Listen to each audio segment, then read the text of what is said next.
Сумаянын өлімі бойынша шектүү жаранга соттук психиатриялык экспертиза дайындалды. Бул тууралуу Жалал Абад облустук милициясынын басма-сөз кызматынан билдиришти. 2021 жылдын 22 декабрь күнү Сузак Рептин криминалдык милиция кызматынын кызматкерлери тарабынан жүргүзүлгөн ыкчам иликтөө иш-чараларынын негизинде кылмышка шектүү катары Сузак районунун тургуну 1973 жылы туулган УА аттуу жаран аныкталган. УА суракка алынып, ал иш боюнча күнөөсүн мойнуна алып, иштин жагдайын көрсөткөн.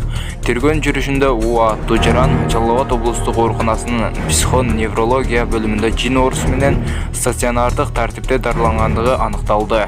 Ошондуктан экспертиза жүргүзүү үчүн адамдарды медициналык мекемеге жаткыруу беренесинин негизинде УАга карата 23 декабрда соттук психиатриялык экспертиза дайындалды. Аныкчам өткөрүү жагы Ташкөмүр шаарына караштуу Кызылжар 12 шаарчасында жайгашкан Республикалык психиатриялык ооруканасынын эксперттерине тапшырылды деп жазылат маалыматта.